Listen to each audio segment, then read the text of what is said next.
வணக்கம். இறைநிலையின் இயக்க பயணத்தில் இந்த உலகமாக உயிர்களாக நாமும் வந்திருக்கோம்.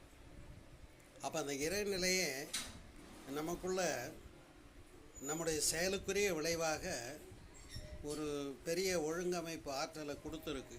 அப்படி இருந்தும் நான் தப்பு பண்ணிட்டேனே, என் கர்மா, என்னுடைய வினை, என்னுடைய பழைய வினைப்பதிவு, இப்படியெல்லாம் நம்ம நிறைய கஷ்டப்படுறத பார்த்துருக்கோம். அப்போ அந்த கர்ம வினைங்கிறது என்ன, அந்த கர்ம வினையிலிருந்து எப்படியெல்லாம் நம்ம சரி பண்ணிக்கலாம் என்பதை பற்றி ஒரு விரிவான உரை நிகழ்ச்சி அன்பே சிவம் நிகழ்வில் திங்கட்கிழமை 12 மணிக்கு இணையுங்கள். ஆன்மீக அறிவியல் என்னுடைய யூடியூப் சேனல்லையும் அந்த உரை நிகழ்ச்சியை நீங்கள் கேட்கலாம். வாங்க, சந்திப்போம். மகிழ்ச்சி. மறக்காமல்